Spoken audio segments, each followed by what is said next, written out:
The Los Angeles Dodgers are at it again. This team does not sleep this offseason. You are listening to another episode of the Incline Dodgers podcast presented by FanSided and TickPick. What is up, everybody? Kevin Klein speaking, and what is continuing to be the greatest offseason in Los Angeles Dodgers history. The Dodgers front office strikes yet again in kind of a surprising fashion because we'll get into the contract in a second, but they pull it off. They're about to sign the most coveted outfielder, right-handed bat on the free agent market. We are referring none other than Teoscar Hernandez, agreeing to a 1-year, $23.5 million contract to suit up for the Los Angeles Dodgers. Jake Reiner is with me. Jake Reiner, what are your thoughts on the Dodgers adding this big bopper? I was looking at the free agent landscape prior to the offseason, and he was one of the bats that I really liked and really wanted on this team. He just has a flair for the dramatic. He hits a lot of home runs. He's not going to be the guy you're going to rely on to be in the middle of this lineup. He's probably going to bat fifth or sixth, I would guess. But he's going to be in there pretty regularly because he hits both left-handed pitching exceptionally well and right-handed pitching pretty well. So he's going to be the everyday right fielder or left fielder, depending on where they have Jason Hayward vis-a-vis Chris Taylor. But I love this move. I think it is a genius move that they've needed for some time. They've been needing a right-handed bat that hits left-handed pitching for quite some time. AJ Pollock, I think, was good, and that was what we had a few seasons ago. But since then, we've not really had that. We kind of had that with JD Martinez, but this is something where this guy crushes left-handed pitching. I mean, it's not just like he hits it well, he crushes it, and he's a great defensive outfielder too. So it's just an all-around great move. You want to talk about crushing lefties? He has the highest slugging against left-handed pitching since 2021. Throughout the course of his career, he is a .275 hitter against left-handed pitchers with an .887 OPS. That is monster numbers, and you can just look at his baseball reference page. He went off in 2021, 32 home runs, 116 RBIs, and I feel like the 26 home runs, 93 RBIs, which is a little bit on the down end, but I'll take that. That was his numbers last season. He was with Seattle, which is, in my opinion, one of the toughest ballparks to be a slugger to begin with. Dodger Stadium kind of is more neutral these days, so I think that's going to play into Teoscar Hernandez's advantage pretty well. And he's a 2-time Silver Slugger. I mean, we go from David Peralta, who he hit 7 home runs, I think, for us last season. If that, he provided no power, point being, to Teoscar Hernandez. I would imagine you could insert him right now into the 6th slot for the Dodgers lineup. The projections are out there. Teoscar is batting 6th in most people's projections. This guy can hit 25 to 30 home runs, driving close to 100 RBIs, and crush left-handed pitching. Well, then the Dodgers really did find a solid answer as a corner outfielder. This is an awesome signing. You know, I made the comparison slightly to JD Martinez, but this is basically like retaining JD Martinez, but actually a good defensive outfielder. They knew that they couldn't hold on to JD Martinez because they were going to go after Shohei Ohtani and they were going to acquire him, which they did. So they secured that, but they needed an outfielder that could play the outfield, and JD obviously cannot do that. So basically what you're getting is just retaining a JD Martinez type of guy. And you mentioned those 2 seasons, back-to-back seasons of just monster numbers. The 2021 numbers that you mentioned, Kevin, were really impressive, but also in 2020, he had some great numbers too.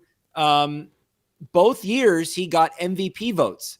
He got finished 11th in MVP voting in 2020 and 19th in 2021.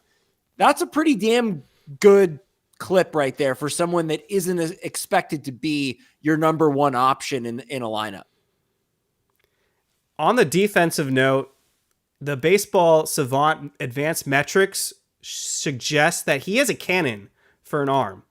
They really like his arm strength. It's in the low 80s, which you'll take. That's, kind of in parallel to the last guy I can think of for the Dodgers who had a cannon, which was Yasiel Puig. Well, now they found maybe the next Puig in Teoscar Hernandez because they were both right-handed power bats, play the corner outfield, and they have a cannon for an arm. And let's not forget, both these guys have a knack for the big moment. Teoscar Hernandez has had a couple big playoff moments early on in his career, and he still has a good prime ahead of him. I believe he's only 30, 31, so he's still relatively young. To me, the biggest shocker, though, was that he signed a one-year deal. We heard reports that he was looking for 3 to 4 years, and the Dodgers essentially did their classic high AAV, doing a one-year magical deal with some deferrals. Yeah, it's the name of the game this offseason are the deferrals. And what Ohtani's done, what Freddie Freeman and Mookie Betts have done in the past, this is just sort of another step in that process to where that they can defer a good chunk of Teoscar's contract, sparsing it out over a course of a few years, just like they're going to do with Ohtani once his deal is done. It just makes them that much more competitive. They're going to be over the luxury tax anyway, but the ability to pay these players and put good teams on the field year in and year out. I mean, what more could you ask for, really? This was one of my favorite stats about Teoscar Hernandez when I was doing some research. He hit 354 last season against off-speed pitches. Ooh. So when you go into the playoffs and the best of the best are going to probably have some type of wicked changeup, knowing that you have a guy in Teoscar in your lineup who not only will mash fastballs, obviously, but can pick up on the changeup and the off-speed pitches, these are the type of things that got to the Dodgers in the postseason last year. They were just fooled time after time, a lot of strikeouts. And I mean, if we're going to talk about all the compliments with Teoscar, then we have to point out that he is a big strikeout hitter, but I'll live with it because of the power. And I think a fair comparison to Teoscar Hernandez honestly is the ALCS MVP, Adolis Garcia. When I look at both these players, they really do remind me of each other. And I feel like Teoscar Hernandez, all things considered, really does have the poise to be an X factor in the Dodgers lineup, especially in big games. There's going to be so much focus on the big guys with Mookie, Freeman, Ohtani, Smith, and Muncy.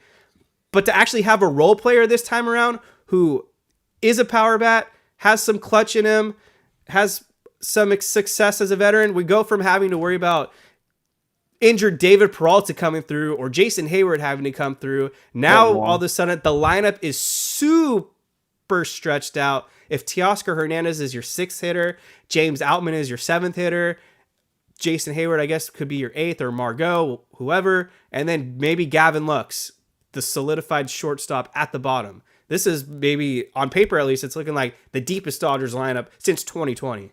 Oh my God, it's so stacked. And from what I hear from the kids online, apparently Teoscar has what they call aura. So that's a good positive thing from what I hear. I wanted to point out something because you mentioned he had a couple of clutch moments in the postseason. And I remember him having a pretty fantastic, like, one game that he just absolutely killed it. And I was right because I looked back at the 2022 AL wildcard game between the Blue Jays and the Mariners, and he was a member of the was it Toronto or Seattle? I feel like it was. Oh yes, this was that game. This was that game against Seattle where Toronto had a big lead, and Teoscar hit 2 home runs in that game, and then all of a sudden the wheels came off. Jordan Romano just completely imploded, and then that was it. And the Mariners ended up winning that game. But I remember Teoscar coming up in some key spots and hitting 2 bombs in that game. Love it. This is an awesome signing. I mean, just some other news or some other notes about Teoscar Hernandez. Terrible base runner, but he's fast. I don't know how those go hand in hand, but they do. At least this guy can leg out an infield single, hopefully, if the moment calls for it. The fair question, while we're on the subject of Teoscar from Dennis Gonzalez, how much game time do you think Margot gets compared to Teoscar? Well, on the Teoscar front, he's an everyday player. I mean, Andrew Freeman literally said on MLB Network Radio, we're going to sign an outfielder that we can start every day. We want someone that crushes lefties and can hold their own against righties. He basically gave it away that they were going to sign Teoscar Hernandez, and then they did. In terms of Manuel Margot, I'm still not really sure where he fits into this whole equation. With Teoscar obviously starting, Outman should be starting. That leaves one spot against left-handed pitching, and if Mookie Betts is at second base, well, you got to have Chris Taylor start somewhere, assuming he's on the roster. So does that mean Margot is going to just be on the bench 24/7? I don't know. Yeah, it seems like a tough spot for him to be in. He might get dealt. He might be repackaged in another deal in order to free up roster spots. Because right now, they have to free up a spot for Teoscar Hernandez, right? Or is there one open? Yes, and that's what Trey B is asking about. And I think they do got to get rid of someone, whether it's another DFA like they did with Brian Hudson, and they swung him for an awesome left-handed prospect. The guys that I think are on the fringe, obviously we talked about Margot. Maybe they get rid of another pitcher. I don't know how much of a shelf life Gus Farland really has with this club. I could live without Gus Farland. Yeah. I think there's one other I wanted to point guy. something out to kind of going off that question that Dennis Gonzalez had about Margot versus Teoscar. You mentioned, Kev, the insane career 887 OPS against lefties. Well, against righties, he has a career OPS of 772, which is pretty damn good. So Yes. that's an everyday outfielder for sure. Don't worry, Andrea Chavez, welcome. We will get to that later. That's the meat and the potatoes of the show. Oh, yeah. We are focusing on Teoscar. The other things, I saw the Red Sox offered a measly 2-year, $28 million contract to Teoscar. I don't know what's going on in Boston. They don't seem to want to pay anybody.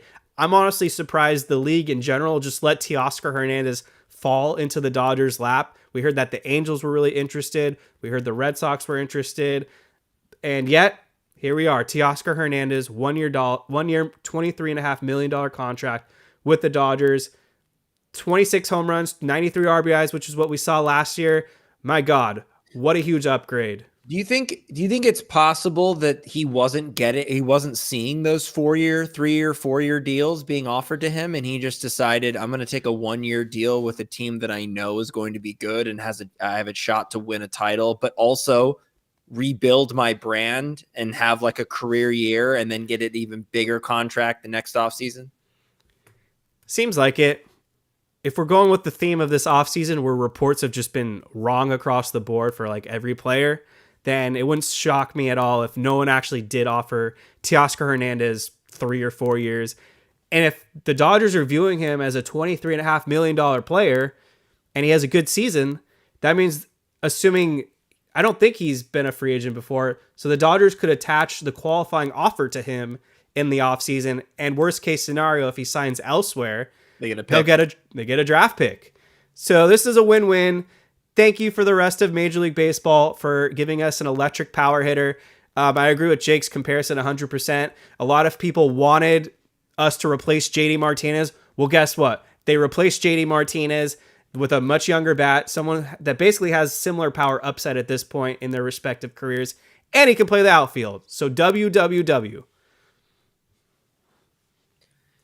This offseason, where does it rank for you, Kevin? I mean, it has to be number 1, right? All time. And it's not even over yet. It's all time. It's not even up for debate. I mean, the real question is what would be the second best offseason if you could I would come say, up with... I mean, the Mookie Betts offseason was pretty awesome. Yeah, that was the predecessor. That just has to be... If we just like recap what they did, I mean, the Mookie Betts trade... They brought in Alex Wood. What else did they do? It all blends together at this point. David Price. Well, he was in that trade, obviously. Yeah. I feel like an idiot. Gratterall. They traded for Gratterall. We loved that move. And that was the Kenta Maeda? Yes. Yeah. And they had to have done something else, but no matter. I mean, yes. they basically just had like a great team too. I mean, just the core was great with Seager, Turner, Mm-hmm. Peterson, Bellinger, Hernandez, Taylor, all those guys. Yeah. But yeah, this offseason has just been bonkers. I mean, they put out the Zips projection on Fangraphs, and they already have Yoshinobu Yamamoto leading the Dodgers starters in WAR, projected F-WAR, a 4, which is pretty electric, which means he very well could surpass that. And then Tyler Glasnow, his F-WAR is in the 3s. The outfield, James Outman got a high grade, so love to see that for James Outman. That means there's a lot of promise there. But this is where I want to kind of get into things now. The Dodgers bullpen.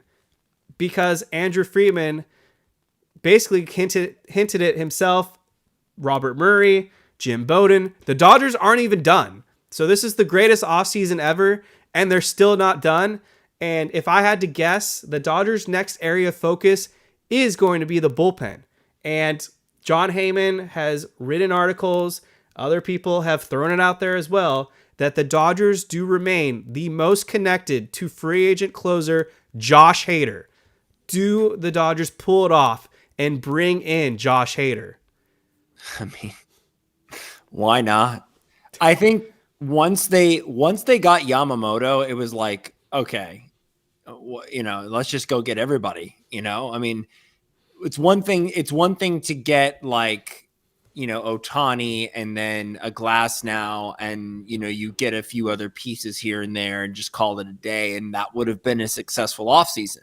But the fact that they went and got Yamamoto and Ohtani and Glass now and Teoscar Hernandez, why are they stopping? They're over the threshold anyway, so it's not like they're trying to stay under the quote unquote cap, as it were. Mm-hmm. So that why not? I mean, at this point, why not go get him? He'd be a great addition. But if they don't want to pay him as much money as he's probably going to garner, my guy Brasier is still out there. So we got to wait to see what happens to Hader first, though. Yeah, we can talk about Brasier in a few moments, but just the way things are going, it's like, who's going to pay Josh Hader? It feels like no team wants to spend except the Los Angeles Dodgers, which is leading into a crying frenzy. Yeah. But to me, one of the biggest areas of weakness right now for the Dodgers is they don't have a good left-handed reliever. Vesia shit his pants more often than not last season, and Caleb Ferguson was a ticking time bomb that just throws fastballs, sometimes down the middle when it mattered most. If the Dodgers are going to be in some pivotal playoff games, they're going to need to call a left-handed reliever to get the Bryce Harpers, the Matt Olsons, the Kyle Schwarbers of the world out. And if we're going to just depend on, they're going to go with the platoons. We just know how the Dodgers operate. More often than not, they're going to call on a lefty. Maybe we get one Evan Phillips or Gratterall appearance against these guys, but you have to get these electric hitters out 4 or 5 times in a game, and you need to have that guy that you trust out of the pen to be the eliminator, the stopper of power left-handed bats. And I feel like the Dodgers don't have that. Yeah, no, I'm with you on that. I agree with you that it obviously would be completely valuable to have Josh Hader on this team. I mean, I think any team that needs a closer would obviously want him, which kind of makes me think, which teams are A, willing to pay him that much money, and B, need a closer or a high-end, high leverage lefty reliever. The Dodgers are certainly one of those teams that sort of check all of those boxes. But I think the thing is that, is there another option out there lefty wise that would be a sort of more cost effective? I don't know. On the market, I'm not sure. But then the other thing is you can't keep adding free agents to a team. Eventually you're going to have to start, cutting a ton more guys or making some trades, because again, you add Teoscar Hernandez now, someone already asked about Manuel Margot. I don't know where he plays. I don't know where Michael Busch plays. I don't know where Miguel Vargas plays. Where are these guys going to play? They might as well start playing for a different team, because you can't keep adding free agents and keeping these guys. So something has to give there. I don't even think that if they went out and got Josh Hader that they would be done, because they'd have to clear roster space. And that falls in line with what Jay posted in our comments. Did you see Robert Murray's report about the Dodgers seeking another shortstop or starting pitcher? There's still our link to Dylan Cease. They're not one of the front runners, but they also weren't one of the front runners for Teoscar Hernandez for 2 weeks, and they pulled that off. So if Baltimore or the Yankees don't want to give up the prospect capital, maybe the Dodgers, who Jake just mentioned, they have Michael Busch, Miguel Vargas just sitting around. Maybe they get impatient and they decide, let's just offload Dylan Cease to the Dodgers, because I do feel like this team still does need one starting pitcher. And so whether it's with the White Sox or the other AL Central team, the Guardians, who it just makes a lot of sense to me to get Emmanuel Clase if they're willing to offload him to the Dodgers, because then you get your closer, and maybe they throw in Shane Bieber. Right. That would be great. Except then you're still not filling the lefty role. In the starting rotation, there are no lefties, and we're not adding one to the bullpen. So I don't even know if there is a lefty reliever out there that comes to mind that I would want to go after. I can't even think of one off the top of my head. If you're just talking pure value, then Matt Moore is probably the name. Is he still with the Rays? No. Where is he? Matt Moore split time between the Angels and Cleveland last season. Okay, but he's a free agent. Yes. Yeah, I wouldn't mind that. Yeah, I don't know. Well, I don't know. I mean, would the Yankees go out and pay Josh Hader? I don't think so. I just don't think the Yankees. I think the Yankees, they need starting pitching more than they need relievers, and they have to get the capital ready to pay Juan Soto, who is going to try to break his own market when he's a free agent this upcoming year. But yeah, I mean, speaking of Ryan Brasier, the Dodgers are like one of 6 teams that are in the mix for Ryan Brasier. And I mean, he had an 0.70 ERA last season. We loved him as a Dodger. But if we're being realists here, the Dodgers shouldn't go more than 1 year for Ryan Brasier. If you disagree, Jake, let me know right now. I would get. I mean, you know where I stand on the Brasier front. I want him, like plain and simple. I want him. Even if the Dodgers have to go 2 years for Ryan Brasier? Yeah. Because here's the thing. If there's a reliever that we have that we know is good, why not keep him for more than 1 year? We keep doing this where we find these guys off the scrap heap, we turn them into these elite high leverage guys, and then we just let them walk. I don't get that. I mean, these guys aren't that expensive. We brought back Joe Kelly, for Christ's sake. I mean, come on. And Joe Kelly, while he can be good, is not available a lot of the season. So you're just signing a guy that hopefully will be healthy in that bullpen. It's weird some of the moves that we make with the bullpen, who we bring back and who we don't. And I just feel like something clicked with Ryan Brasier and the Dodgers, and I don't want this to turn into another Chris Martin situation. And he is the perfect example of a guy that they should have re-signed, but the Dodgers prove it year in and year out. They are able to find guys on the market, and they do have the next Ryan Brasier. And while I think I'd love Ryan Brasier back on a 1-year deal, I don't think I trust him to be good for 2 years. If you just look at his track record prior to the Dodgers, is that who he really is? Is he really an 0.70 ERA reliever, or is he the guy in Boston who had ERAs above 5 the last 3 seasons? He was good on the championship team, though. He was good, but I don't really remember Ryan Brasier being the reason that we lost the World Series. No, it was Steve Pearce. It was Steve Pearce. It was Joe Kelly. It was Dave Roberts, David Price, and Chris Sale to an extent out of the pen. Yeah, and JD Martinez. But with Ryan Brasier, for every Chris Martin that you do get, you have to remember Yency Almonte had like a 1 ERA in 2022, and then the next season had an ERA over 5. Tommy Kahnle, they fixed him, and then he sucked for the Yankees. And then, of course, Phil Bickford, who we thought was like the next great reliever, he flamed out the next 2 seasons.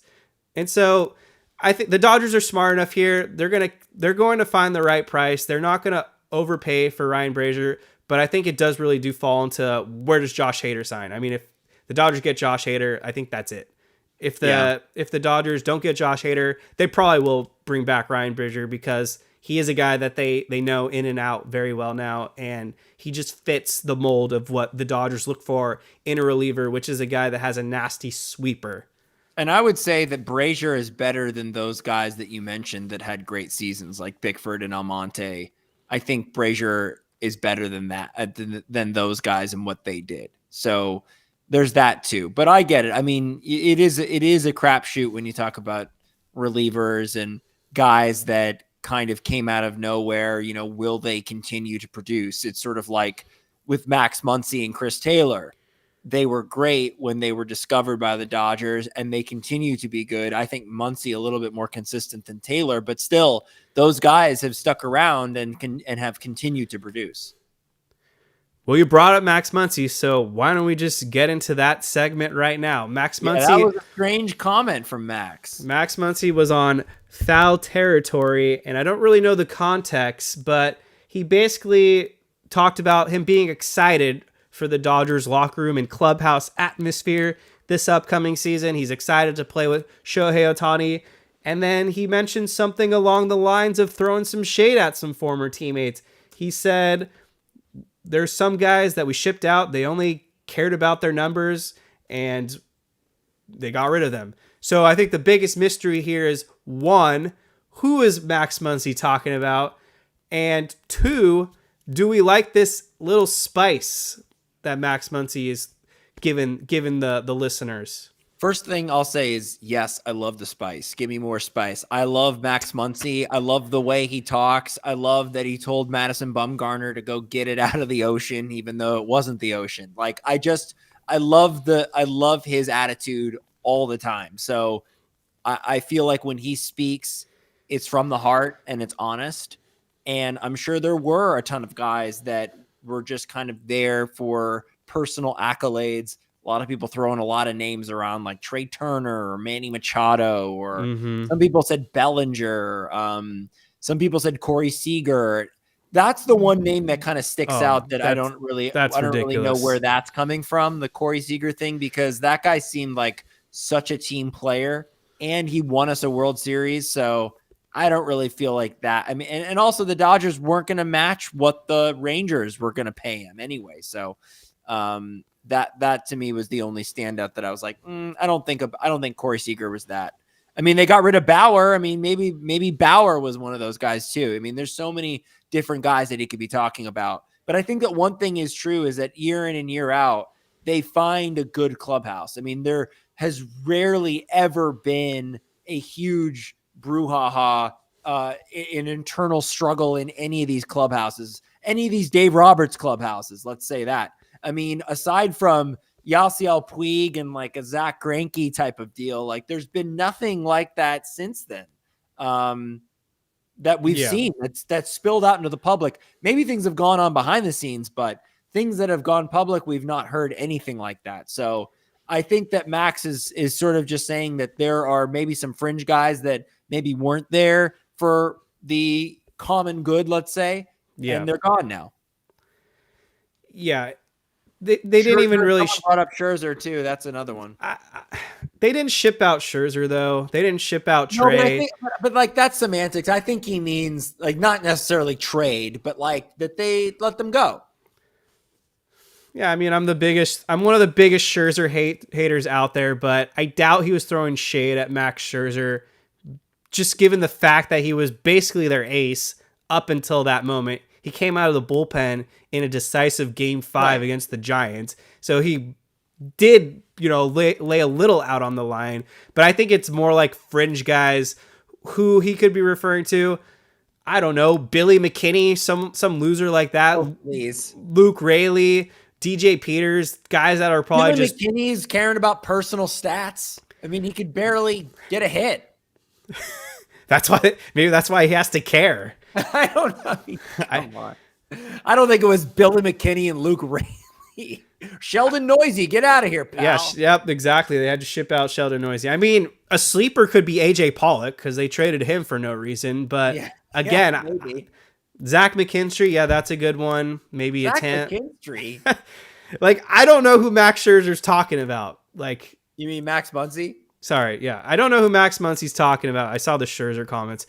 But it's such a wild card. Like, people want to think it's so-and-so, but honestly, who knows? But we got a great chat going here. If you haven't hit the like button, please hit the like button. If you have questions, we'll get to your questions in a few minutes. We'll do kind of a deep Q&A. Please hit the subscribe button as well. That will help us get more views and all that fun stuff. And it's a great time to talk about TickPick for 30 seconds. NFL Wildcard Weekend is going to be absolutely lit. If you live near one of these NFL stadiums and you're trying to go, well, then I highly recommend shopping on TickPick because there's no service fees at checkout. If you're not an NFL person, maybe you're into basketball, into hockey, into music, well, TickPick has events for all that as well. Or if you're just trying to get your spring training tickets, they're sold on TickPick. If you want MLB tickets, also sold on TickPick. And I'm telling you, I've compared it to all the sites. Best deals on the market, and there's no service fees, so you know what you're getting. And that's TickPick for you. So download the app, and if you haven't hit that like button, I'm just being a broken record. Hit that like button, damn it. We need to climb the charts. And we'll talk. Yeah, just like us. Even if you don't like us, like us. Like us, god damn it. Okay, so back to the starting pitching. Jake, do you think the Dodgers are going to add a starter? Or do they wait till the deadline? Huh. They got 2 starting pitchers. That was what I wanted at the outset. Yamamoto and Glasnow. Yeah, I mean, I would ride. I would be happy riding with that. Just give me one. Just give me one more reliever, whether it's Brasier, Hader, Clase. Give me one of those guys, and we're set. And let's ride because I am a little worried about lefties in terms of Ferguson and Vesia, but I don't know. I kind of believe in them a little bit because they've shown flashes of dominance. It's in there somewhere. They can possibly find it again. I'm not saying get rid of Vesia, but he needs a full season resume for 2024 for me to trust him in the playoffs, because the last time the Dodgers season was hanging in the balance, he gave up the biggest hit to Jake Cronenworth. And when I think about the most mid players, Jake Cronenworth is in that tier. Like, how did we let Cronenworth beat us? Like, this was Vesia's matchup. I get that he may have not had enough time to warm up, but that was still a bad pitch. He shouldn't have been in the game, Kevin. That was the problem. I get that he should have gotten Cronenworth out because he's a lefty and that's his job, but he should not have been in that situation. It should have been Evan Phillips, as we all know. Almonte shouldn't have been in there. Canely should have been not in there either. Like, that's Phillips' inning. So that's where I stand on that. Well, it should have been, but you have to do your job at the end of the day. Yeah, you do. You have to execute. Yeah. Canely's gone.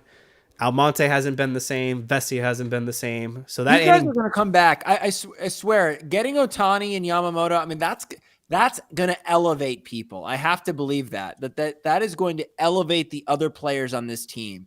You're going to see a different mentality from these guys. They have something to prove, that we're not fucking around anymore. Like, this is serious business now. We got to win a title. We're going to win a title. So you got to buy in. And I have to believe that that's going to motivate guys. I think Vesia is a big hype vibe guy. So for him, this should be his World Series. Okay, let's get to some questions. We'll start with Steve Moore, longtime listener. Why are we sleeping on signing Kershaw? He should be a forever Dodger. 100% agree, Steve. I think the only reason people are sleeping on him is because they're scared of his health. I think if Kershaw was healthy this offseason, it'd be a slam dunk no-brainer. He'd already be back with the Dodgers. But just based off the pure merit that he isn't healthy and the 40-man roster is full, the best thing that the Dodgers can really do right now is wait till the 60-day IL eligibility rules come into play so that they can move Dustin May and Tony Gonsolin to the 60-day IL. Then they can add Kershaw, move him to the 60-day IL, and then sign someone else. because it's really hard right now to cut a guy for Kershaw because No, we you still have can't to do cut that. we still have to cut a guy for Teoscar, and we have to still probably cut a guy for a reliever. Right. Or trade some guys. One or the other. Obviously, it has to happen. But if you get Kershaw and you kind of put him in the cupboard for a few months, then there's your lefty. That's the lefty you were looking for in the starting rotation. I don't think anybody's sleeping on Kershaw. It's a weird year-to-year situation that we kind of have been doing with him for the past few off seasons. And the threat of the Rangers is always looming, although that would just break my heart. I just get it done. Just get it done. The Dodgers have a super team right now. You can pay Kershaw, sign him, and stash him, and it'll be fine. Agreed 100%. Maria G, are the Kenley talks for real? I talked about Kenley Jansen about a week ago. I don't think the Dodgers are going to actually end up going there, although would be sick. There is a strong possibility that Kenley Jansen goes into the Baseball Hall of Fame, and therefore the Dodgers are obligated to retire his number 74.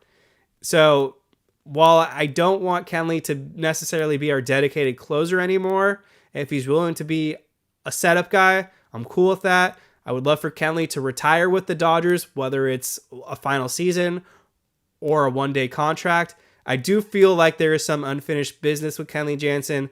A lot of people shit on him for 2020, and yes, he did blow that game 4 in the World Series, but people don't talk about him coming through 3 out of 3 times in the NLCS because he did.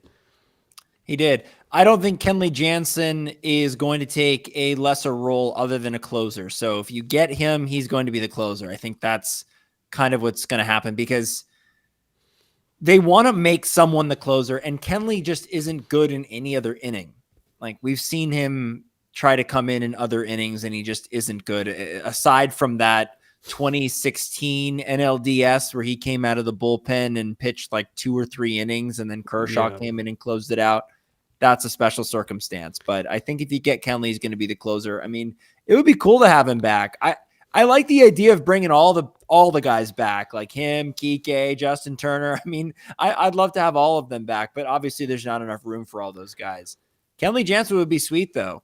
Is he a free agent or is he still on the Red Sox? 1-year contract left with the Red Sox. It'd be kind of cool if they were able to package a deal with Kenley and like Chris Martin. 2 guys on the 40-man. Oh boy. No, but I'm saying it's good. It would be a trade, obviously, so you could give up some 40-man roster spots. Yeah. And for the people laughing at me, because I see one person laughing at me in the chat, Kenley Jansen, of course, is in the conversation to be a Hall of Famer.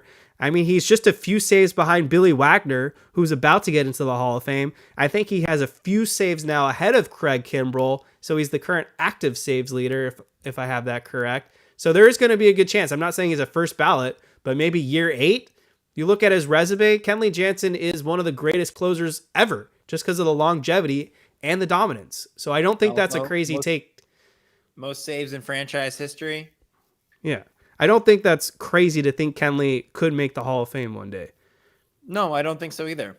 I mean, he's not a first ballot Hall of Famer, but no, yeah, he could potentially make it in. IV, you guys see that Freddie and T Swift picture? Hell yeah, I did. Freddie Freeman is Hollywood.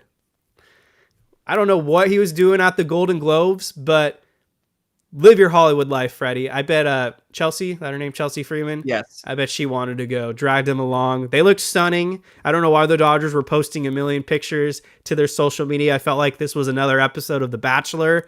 But good for Freddie Freeman, the Freeman family, I should say, for getting to showcase their good looks at the Golden Globes. I'm sure they had a nice time. The Dodgers are Hollywood. They've always been Hollywood since they've been in LA. So the Dodgers obviously have to promote their guys, especially if they're going to the Golden Globes, and especially if they're going to be on the floor and they're going to be in a lot of different camera shots. So obviously the Dodgers wanted to promote that. I love that photo. It was so funny. It's just like Freddie Freeman Just if you could think of the most random person to put behind Taylor Swift, that Freddie Freeman would be in the conversation. Yeah. Did I also see, I mean, maybe I'm being fooled by someone with good Photoshop skills, but did you see something about Mookie being there too, or is that not correct? I saw one picture. I have no idea if that was legitimate or photoshopped. Because I feel like if that was real, why wouldn't the Dodgers also do Yeah. something with Mookie? So Yeah, that's the exactly. one thing I was like, I don't know if he was there. Someone must have fooled Yeah. me on that. I feel like I'm on the same wavelength. Let's get into a rant now. If this is what you guys were waiting for, why is the rest of Major League Baseball crying about what the Dodgers are doing this offseason? It was cute when the Padres were doing it. They were like, oh, it's great for baseball. People commended the Mets for overspending. They're like, this is awesome. Even the Texas Rangers, guess what they did? They spent like $1 billion and they won a World Series. So why is it when the Dodgers do this, it's ruining the game?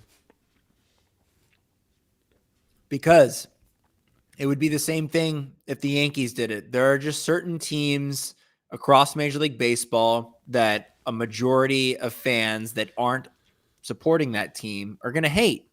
The Dodgers are one of them. The Yankees are one of them. The Astros are one of them. Those are the teams that people are going to hate the most no matter what. So, of course, the Dodgers spending all this money, over $1 billion on 3 players, and now even more than that on 4 or 5 players that they've acquired. So that's going to happen regardless.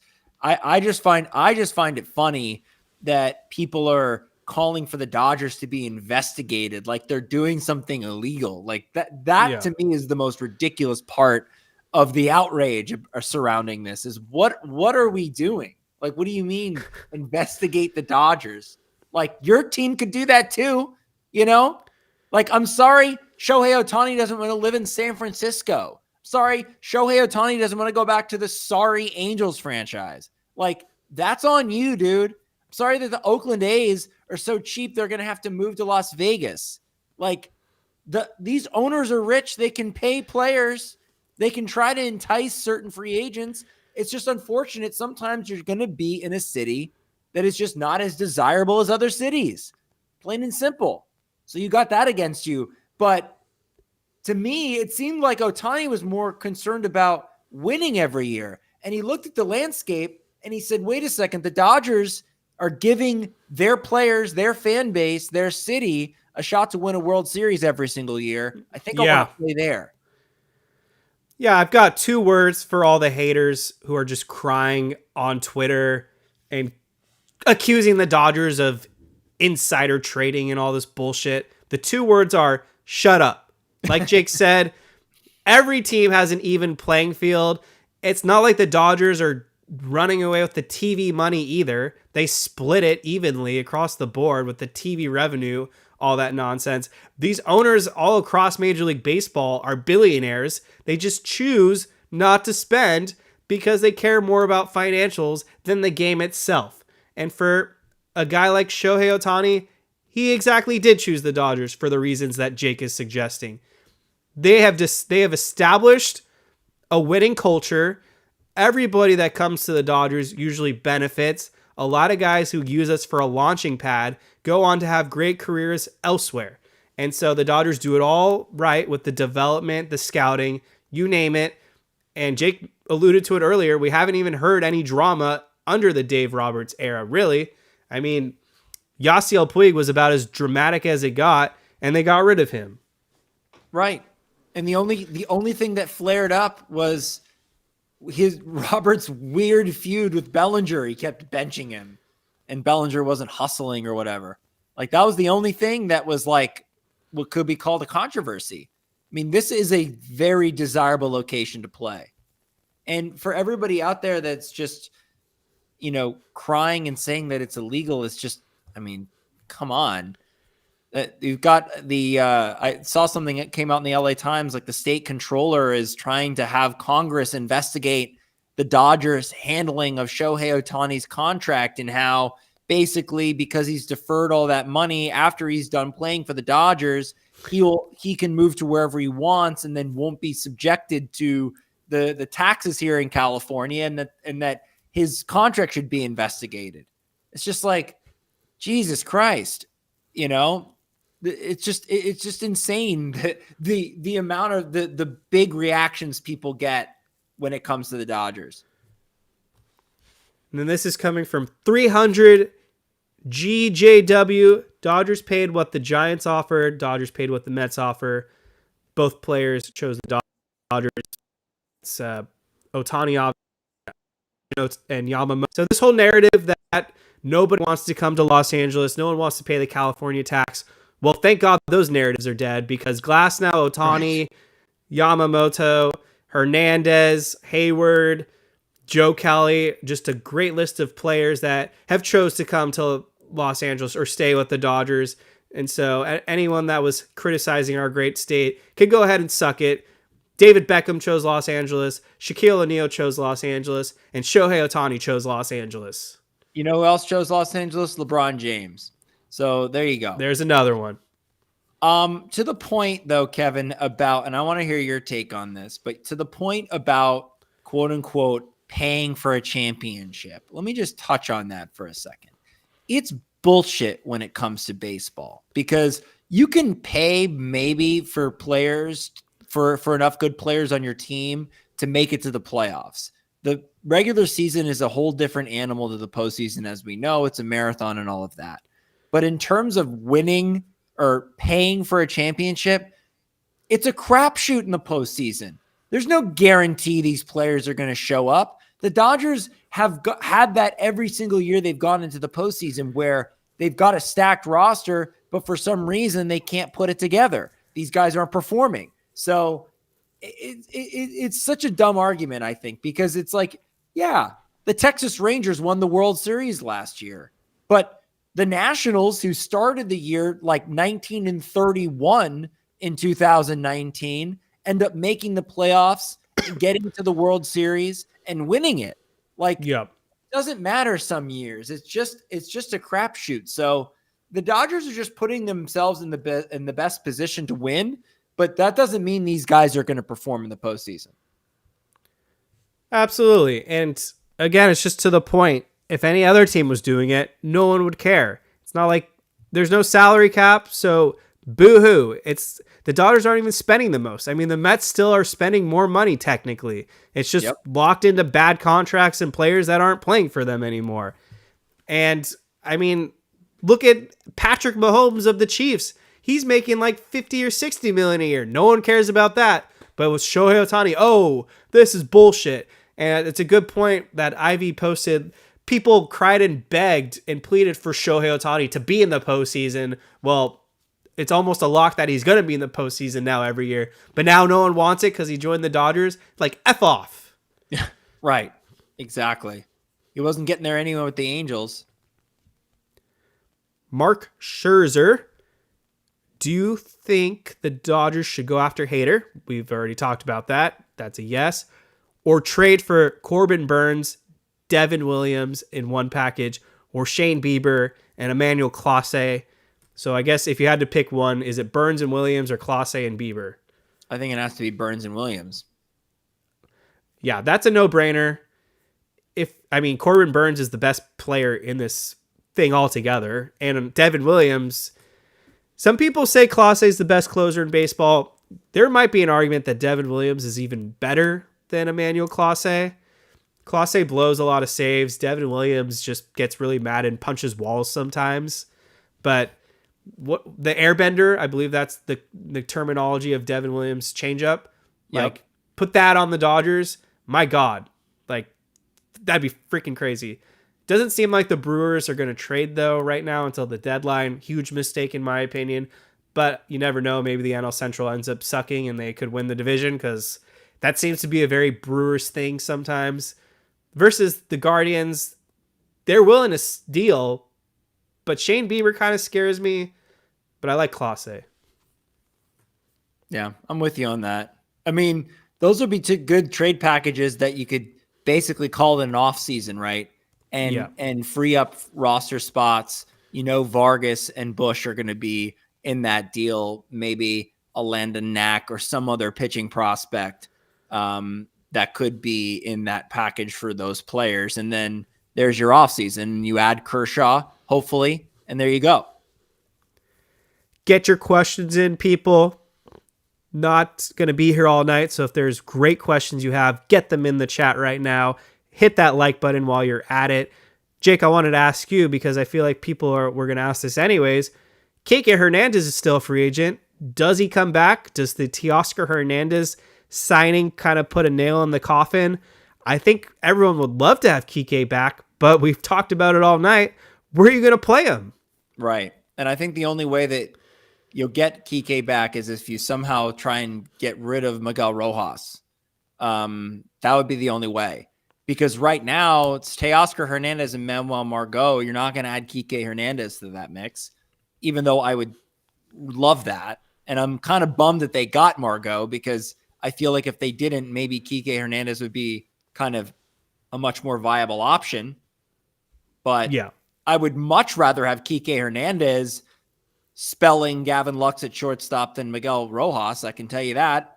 I love Miguel Rojas. I think he's a great fielder. He's a good clubhouse guy. He's a positive veteran presence in that clubhouse, but the dude can't hit. So I would much rather have Kike Hernandez in there, who I know can hit, left-handed pitching, postseason hero, all that stuff, and can play everywhere.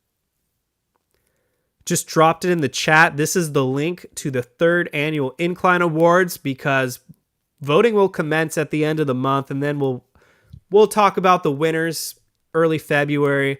And I'm just going to say it right now. In the 3 years that I've been doing this, we have some of the closest races ever. Really? Brusdar Graterol and Ryan Brasier are neck and neck for reliever of the year. So you're going to want to make sure you get your say for that one. What else? Let me just go ahead and look through some of these other questions. The Dodger that was let go too soon, in memoriam, also close. Some people voting for Justin Bruhl, some people voting for Phil Bickford. The Gerardo Parra Ultimate Dodger Killer. We have like a near 4-way tie between Corbin Carroll, Jake Berger, Blake Snell, and I think Cody Bellinger. So we want to make sure that's not a tie. What else is there? When are we announcing that? Early February. Idiot of the Year, Julio Urias, and the Padres Jumbotron operator are basically neck and neck. So, yeah, I'm telling you, it's not going to take you long. It's not going to take you very long to go through it. Survey to do. Yeah, 5 minutes of your time. It's fun, it's nostalgic, and you get a vote. And this is actually way more exciting than a presidential election. So, we did a good job here. You'll appreciate it all. So, yeah. No questions I'm seeing yet. So, like I said, get those questions in, because we only got maybe 10, 20 minutes. I don't know. So ask your best questions. If you see things online, we'll answer them. I should just say it right now. You can ask us anything, because that's sometimes where our best debates come from. If you ask us the most random questions, we'll answer them. We were asked favorite restaurant. We got into that. So I'm just going to talk about restaurants for a second anyways, because I wanted to give a quick shout out to Koufax, the breakfast burrito place. They have one on Fairfax. They have one in Culver City. I don't know if you've been to Koufax, Jake, but it's a legit Dodgers memorabilia, like gold mine. David's celebrating the Michigan win, so that's where he's at. But yeah, Koufax, they have the best breakfast burritos per a lot of opinions. They've got coffee and all that, but like it's plastered with Dodger stuff everywhere. That's sick. So I gotta go check that out. Yeah, I've always wanted to. There's one in Culver. There's one in Fairfax by the Farmers Market. So if you're a Dodgers fan and you live around those areas, this is me shouting out some mom and pop shops. So there you go. We've got a question from Andrea Chavez. Hopefully it's good, because I just clicked on it. Do you think Belly will get the money he's rumored to be asking for? What do you think, Kev? Take that one. No way, Jose. If he's trying to get $250 million, then he is out of his mind. Cody Bellinger has kind of been very fluky. He had a great season, but then the advanced metrics suggest that he was really lucky.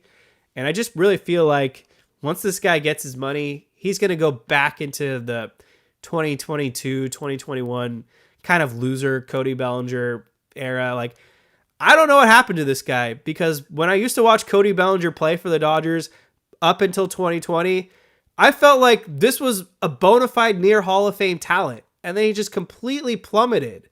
And you can blame the shoulder injury at first, but then it was like 2 years removed, and I was like, what the hell happened to this guy? Yeah. He had a pretty good bounce back season though last year with the Cubs. I don't know if he's going to get that much money though. I don't know if teams really think that he's back.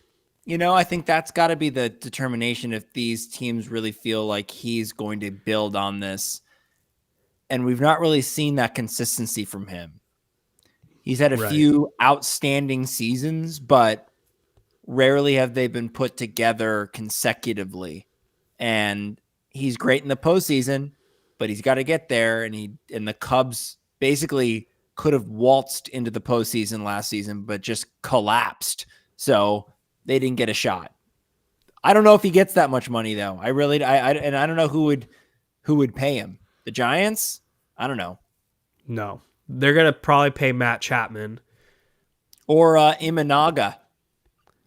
Well, however you say it. They don't correlate, I don't think. I think they're going to get a position player.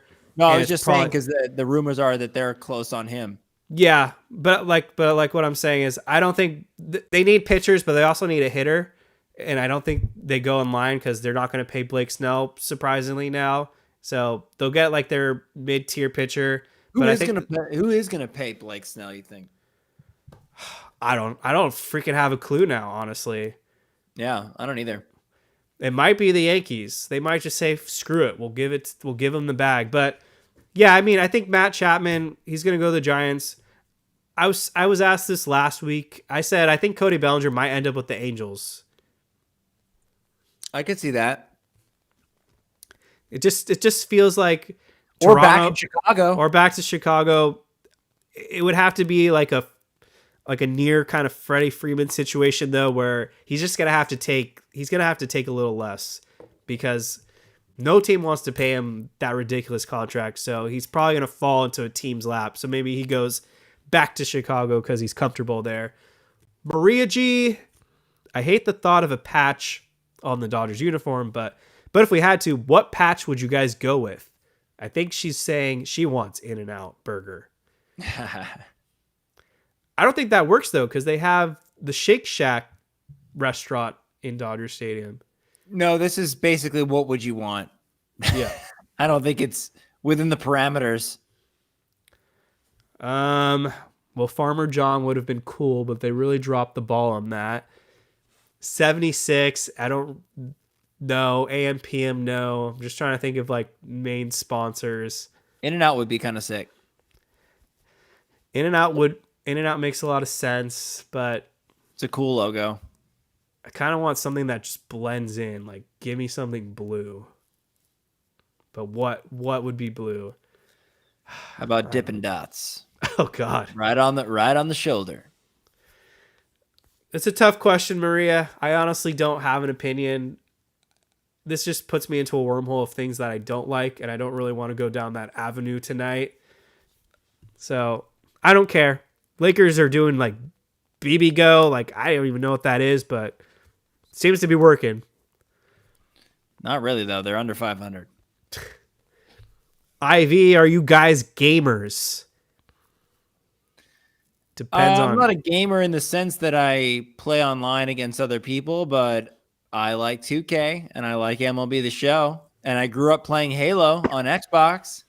I grew up in all right, here's a good question. What game casts or what game consoles did you grow up playing? N64, Game Boy, Sega Dreamcast. I had a few of them. Game Boy. I was a big Pokemon person on my Game Boy. Game Boy Loved Color, Game I believe. Boy. I had the sort of transparent purple one. That one was sick. I remember that one. I don't remember which one I had though. I had a GameCube. Played a lot of Mario Kart Double Dash, a lot of Mario Party, a lot of Super Smash Bros. Those are like my big games right there. Yep. I had a PS2. I had an Xbox 360.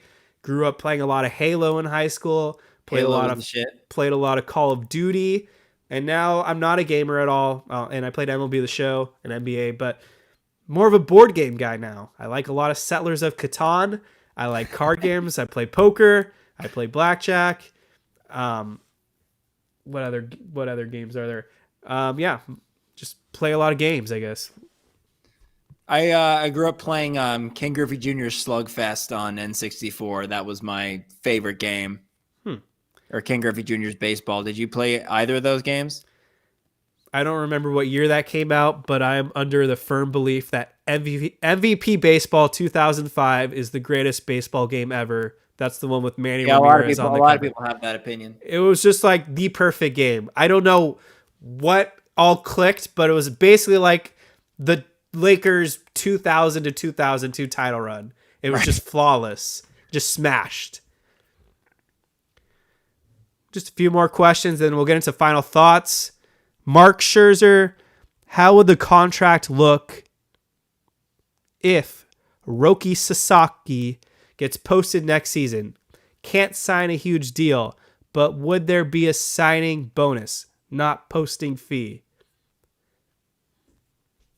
I believe there are some complications right now because if he does try to jump the ship early, he would get into like a Shohei Ohtani situation where he's limited in what he could sign.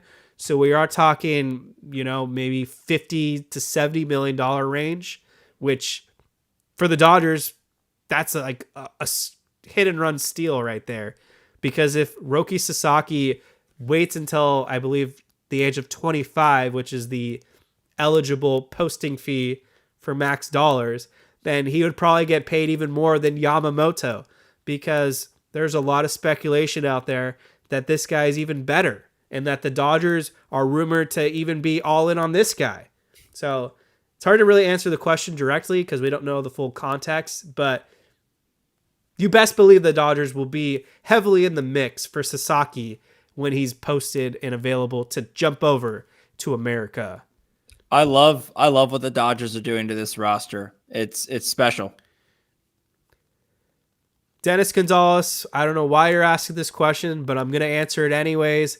Is there a legit chance a team signs Trevor Bauer for 2024, or will they stay away?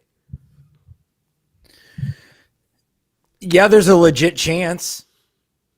I would say that there is. I mean, he pitched well overseas last year, but I don't know what team is going to want to take on him plus the PR nightmare that is sure to follow it. I mean, wherever you fall in the Trevor Bauer situation, that's a PR headache that I don't know that any team wants to take on. But I do feel like there is one team above any other team that would take a swing at Trevor Bauer, and that's the Angels. I think in terms of a fit, it's as good of a fit as you're going to find for a guy like Trevor Bauer. He kind of leans right politically, Orange County, conservative county in the LA area. The Angels desperate for pitching, desperate for something. Maybe. But other than that, I don't know. I'm willing to be wrong on this stance, but I'm with Jim Bowden. There is no shot Trevor Bauer will ever pitch in Major League Baseball again. He can go on the news, he can tell his story, but he burned the bridges with Rob Manfred. He burned the bridges with pretty much everyone because the Dodgers gave him the richest contract ever on an annual basis, and he blew it. I'm not going to get into the logistics here, but there's just too much baggage, and I don't think any team wants all those distractions. Even if he is still a great pitcher, I think they'd rather just shoot their shot and be like the Angels and pay Zach Plesac $1 million versus the potential headache and all the noise and distractions that could come with Trevor Bauer, even if you believe he's innocent, even if you believe he's still a good pitcher. That's just what I believe. I'm not saying the rights and wrongs and all that. If I just had a guess, gun to my head, I'm going to say no. Trevor Bauer will not get another opportunity. Yep. And this is going to be probably the last question unless anyone drops in anything else good, and then we'll get to final thoughts. Aaron Vaughn, What do you think Freeman's next move is? The next move is going to be clearing a roster spot for Teoscar Hernandez. That's a pretty good guess. Yeah. So I mean, I actually agree with you. That is going to be their next move. Craig Mish, who covers the Marlins pretty heavily, Luzardo? I'm not going there, but he said that there is a trade coming with the Marlins and fans should be happy about it. Knowing the Marlins, they're not going to do anything splashy, but maybe the Dodgers will move one of their guys over to Miami in exchange for some random prospect, and they'll think, Miguel Rojas. You want to go back to Miami? Exactly. Could be Rojas. Maybe the Dodgers just trade the Miguel Vargas and we get a pitcher and some prospects. I don't know. Well, who else would it be available other than Luzardo? I heard they were trying to. He's a right-handed, so I don't think he makes sense for the Dodgers. But I believe they were trying to trade Edwin Cabrera, if I have that right. Who's that? That white guy, lefty. He's a starter. You know what I'm talking about? Are you frozen? Starter? Are you talking about Braxton Garrett? It doesn't sound right. Anyway, I would love Jesus Luzardo. That would be it for me. I mean, call it an off season. Yeah, I mean Scott. Scott. The chat is saying, but only Tanner Scott. No, not Tanner Scott. This isn't. I don't know who we're talking about. Braxton Garrett, if you're talking about a starter, he was a lefty white guy. unless you're just completely mirrored and you're going with JT Chargois. No. Want to bring him back? Remember that guy? Yeah. They have a lot of dudes. Miami's interesting. They've got some good pitchers. Are you talking about a closer, AJ Puck? No. Please get off this subject. Ryan Weathers. Oh, you want Ryan Weathers? Yeah, Ryan Weathers, exactly. No. Okay. I'm looking at the freaking Marlins roster right now, so keep going. Okay. So awesome that everyone's here. Drop those questions real quick, but hit the like button while you're at it. Be a subscriber, all that fun stuff. Okay, so I don't know when they're going to announce the Hall of Fame ballots officially. I don't know if you had any takes on that, Jake, but it looks like we're getting near the finish line for Beltre. Who's going to make the Hall of Fame. So let me just pull it up. What team does he go in the Hall of Fame under? Oh, I was thinking of Trevor Rogers. Was I? Okay. Oh, he is a white lefty, so he is a white lefty. We got him, good. He's pretty good. Yeah, we got Trevor Rogers. I wouldn't mind it. I actually think he's a pretty good pitcher, so I'm down for that. I'm trying to pull up the tracker right now. So Adrian Beltre, I think he would go in as a Texas Ranger. Yeah, unfortunately, breaks my heart, but there's no way he can go in for any other team. Yeah, he had a few good years with Boston, but yeah, Texas makes the most sense. I think he won a World Series there. Wouldn't be Seattle or the Dodgers. No. So Beltre's going to get in. He's at 98%. Looks like Todd Helton's going to get in at 82% currently. I like it.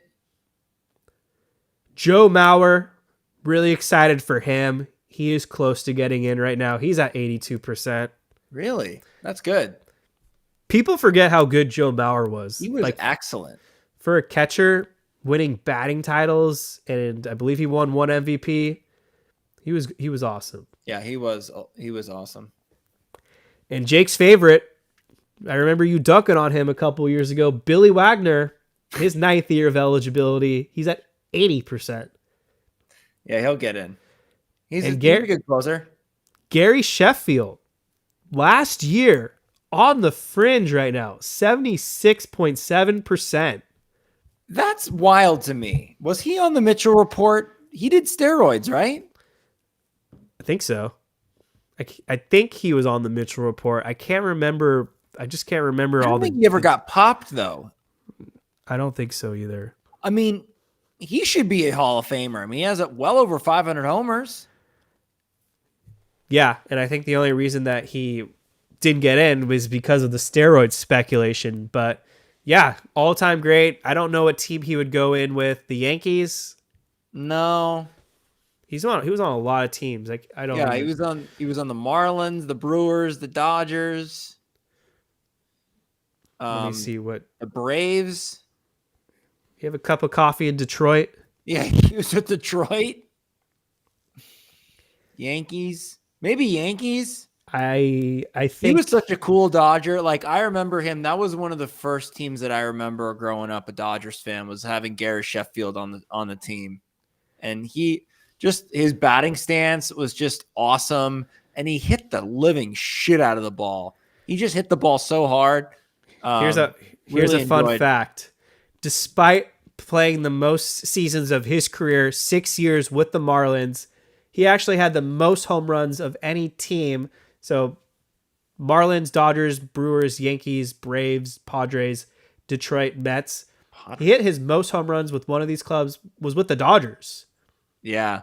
No, he was 129 pretty home hyped runs. for us. Was that, correct me if I'm wrong, was that the Mike Piazza trade? I think it was. I think they were involved for each other because he got traded in '98 to the Dodgers. I think it was the Piazza trade. I think you are right as well. But yeah, I mean, what do the Dodgers do if he goes into the Hall as a Dodger? They're gonna retire his number? I mean, that's kind of the rule, right? They would retire his number 10. If I was Gary Sheffield, I would probably do that to just mess some shit up because I'd be like, I'm a Hall of Famer, assuming he gets in. I want my number retired. Well, the Dodgers have to do it. I had the best stint with the Dodgers of my career, so let's do it. Right. I don't know what number he wore with the Dodgers. I'm kind of looking. He that wore up right number now. 10. Oh, Justin Turner's number. Oof. Yeah. Okay. Well, Jake, what are your final thoughts? All right. Sorry. I just wanted to pull up the trade because I was curious who all was involved in that Gary Sheffield trade to the Dodgers. He was traded along with Manuel Barrios, Charles Johnson, remember the catcher, Bobby Bonilla, and Jim Eisenreich. That's who went to the Dodgers for Mike Piazza and Todd Zeile. Those are some names I just threw at you. We traded for Bobby Bonilla. Yes. And Jim Eisenreich.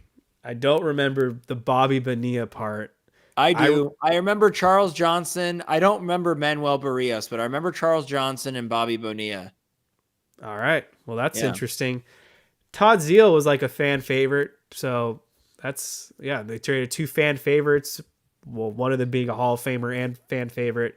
Yeah. Interesting times for the Dodgers, what a 360. Here we are. Yeah. You think about some of the horrendous trades that the Dodgers have made over the years, the dark days of the McCourt era, Paul DePodesta, Don Mattingly. I mean, you can go on and on about some of these horrendous, just downtrodden years where the team didn't do anything in the offseason. Yeah. Even last year was kind of lackluster. To go from that to this year has been an absolute treat and a pleasure. The hate that we're getting online is just fueling me. It's what I eat for breakfast. I love it. I want it to continue. I don't mind being the evil empire. I'm as selfish as they get. I want to see a World Series title, a full season World Series title, and a parade. I don't care. I'll be as selfish as they come. I just care about winning that thing. I don't care who's on the team. I don't care how much star power we have. I don't care how much we pay to get that star power. But I want a World Series, and that's what I'm most excited for. Let's get to spring training. Dodgers are not done. those are my semifinal thoughts. They are going to still make some moves. I'm keeping my eye out on the trade market. I do feel like the Dodgers have to just really break the internet, and when they pull off that trade, people are going to be pissed. I don't know if it's going to be for Dylan Cease. He makes a lot of sense. I don't know if it's going to be for Shane Bieber. He makes a little bit of sense. I don't know if they just trade for a closer, whether it's Clase, Devin Williams, maybe Brewers change their mind. They trade Corbin Burns, but the Dodgers are in the driver's seat right now. They're about to really mess with a lot of people's minds because they've got something brewing. I have no idea what it is, but it's not a complete Dodgers offseason until Andrew Freeman throws down the hammer and makes a massive trade. We've been talking about it all offseason. Michael Busch, Miguel Vargas, some other swing guys in terms of pitchers on the 40-man roster who just have no future with this team. A move is coming. They are all in, and that's the difference for the Dodgers this offseason versus the last year or so. Not all in versus to completely all in. This is the mastermind plan, and Shohei Ohtani, we haven't even seen him play for the Dodgers yet, and it already feels like we're winners here. Yep. Thank you guys for all listening. And thank you guys for all listening. And if you haven't become a subscriber yet for the Incline Dodgers podcast, well, do that right now. Whether you're listening on the audio feed or you like our content on YouTube, we've got all these cool graphics now. So admire our cool work here. You get to see our beautiful faces. Alberto Amazola. Shout out. Yeah. Love it. Yes. Give Alberto a follow. I will drop his handle on our social media. He's got a big season ahead. He's going to be doing a lot of cool graphics for not only us, but Dodgers Tailgate. And you can hear us, whether you like our opinions or you don't. We're going to keep it real, folks, because that's what we do here at the Incline Dodgers podcast. We give you our true opinions. We don't suck up and be homers and think the Dodgers are perfect, because we'll call them out if we're upset. But right now, the Dodgers are giving us a million reasons to be perfectly happy with them this offseason. Yeah. This offseason has been phenomenal. So Dodgers fans, until next time, go Dodgers. Incline Dodgers podcast. We are